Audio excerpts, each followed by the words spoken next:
নিরামিষ চিলি পনির যে এত সুন্দর খেতে হবে ভাবতেই পারিনি, তাই তোমাদের সাথে রেসিপিটা শেয়ার করলাম। না না, এটা ভেবো না যে তোমাদেরকে আমি রান্না শেখাচ্ছি। অনেকেই ভাবতে পারো যে আমরা তো জানি, এতবার দেখানোর কি আছে, বাট সেটা নয়। জাস্ট আমি রান্না করলাম, আমার ভালো লাগলো, তাই সেটা তোমাদের সাথে শেয়ার করছি। সাথে পনিরের যে কোনো রেসিপির মধ্যে বলো না কেন, পনিরের কোয়ালিটিটা কিন্তু খুবই ইম্পর্টেন্ট।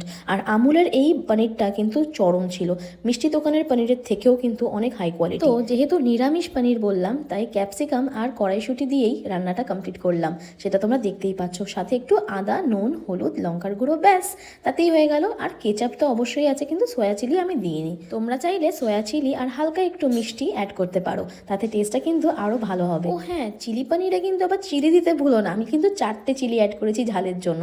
এবার তোমরা তোমাদের টেস্টের মতন করে অ্যাড করতে পারো। তা লাস্টে একটু কর্নফ্লাওয়ার গুলে দিয়েছিলাম আর একটুখানি কস্তুরি মেথি। তোমরা চাইলে ধনেপাতা দিয়েও গার্নিশ করতে পারো। এই ছিল নিরামিষ চিলি পনিরের রেসিপি। কেমন লাগলো অবশ্যই জানিও। দেখা হচ্ছে নেক্সট ভিডিওতে।